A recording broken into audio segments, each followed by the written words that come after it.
The main objectives of this project were to protect our water sources, but as this project has developed, the diverse benefits have become much more evident. We're also seeing improvements in biodiversity, a reduction in the use of pesticides, but to me what really stands out are things that are hidden in rural Ireland. The need to highlight mental health needs and the importance of inclusion. Thomas, one of our managers, has teamed up with the Rural Training Workshops in Roscommon to make bee hotels. And this part of our project really captures the ethos of what the Group Water Scheme section is all about. Well, what I have here in my hand at the minute now is called the Bee Hotel.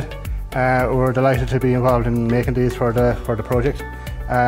They're basically made of timber and there's holes drilled in them and a little roof, and they are for the bugs. I think they'll be absolutely delighted because it'll be something different for them, and they'll get enjoyment out of doing it, and at least they'll see something at the end of their project, and it's a great initiative for them to do something like this.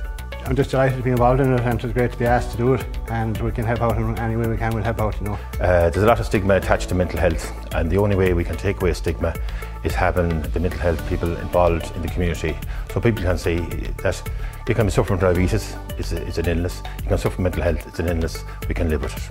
And that would be something that I'd be looking forward to seeing, that the more people is involved in the community, the less stigma is attached to mental health.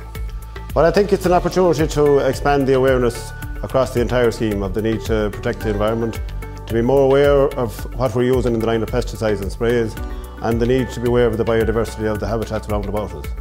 The bugs don't travel as far, so it's closer to the people where they're living, and if they become aware of the environment and the need to protect the environment around their own houses, it'll naturally progress to a wider area, which will improve the water quality, hopefully, over our entire scheme.